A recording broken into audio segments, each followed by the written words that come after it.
Hello guys, what's up? So I'm back again for another tutorial video. So in this video, I will gonna show you how to stop Discord from reducing the quality of the videos you will send. So if you are interested, then keep on watching. But before all that, if you are new to my channel, consider to like and subscribe for more videos like this, and also, you can comment down below if you have something that you want me to make a tutorial about. So without further ado, let's start the tutorial.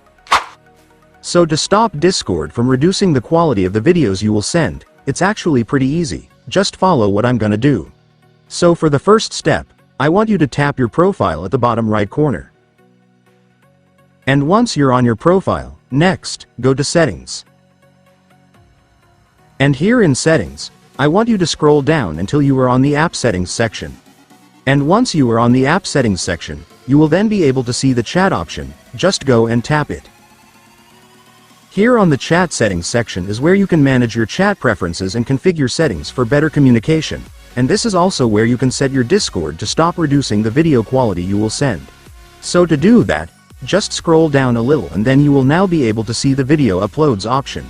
So to stop Discord from reducing the quality of your videos, you just need to set your video uploads to the best quality. That way Discord will send your video in the highest quality possible. And after that, it's done. Congratulations, Discord will now stop reducing the quality of the videos you will send. And so that's just how you do it, guys. Now that you've watched this video, you can now do it yourself. So that concludes our tutorial video for today. I hope it helped you. Thanks for watching. Goodbye.